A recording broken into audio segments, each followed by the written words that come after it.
Nous allons voir la deuxième méthode de cristallisation, le tempérage. Donc celle-ci, c'est la plus facile. C'est celle qui va être faite avec le beurre de cacao mi-cryo.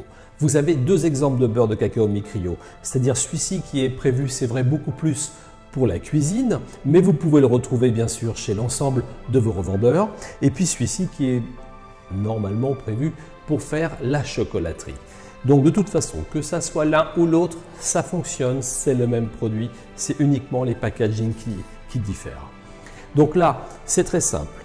La cristallisation au beurre mi-cryo, vous faites fondre au bain-marie, comme traditionnellement le chocolat, à 34 degrés, c'est la grande différence. C'est-à-dire petit à petit, vous allez le faire fondre sur le bain-marie, ce que j'ai fait. Donc le chocolat, c'est vrai, se retrouve à peu près une température de 34 degrés. Je vais vérifier, parce que c'est très important. Donc à l'aide d'un thermomètre traditionnel, je vérifie. Voilà. 34 degrés, c'est parfait. Alors 34, 35, mais ne surtout pas monter au-delà. Autrement, ça ne fonctionnera pas. Ensuite, vous prenez votre beurre de cacao mi-cryo, qui est ni plus ni moins du beurre de cacao en poudre. Il n'y a que du beurre de cacao. Et donc ce beurre de cacao, à l'intérieur, il y a une dosette. Cette dosette fait 10 grammes.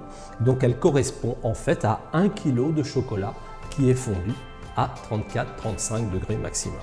Donc je prends une dosette, comme là, et je rajoute petit à petit le beurre de cacao sur la surface du chocolat qui est à une température de 34 degrés, 34-35. Et je remue de façon à ce que le beurre de cacao en poudre rentre à l'intérieur et ensuite cette poudre va tout simplement en fait matérialiser la cristallisation.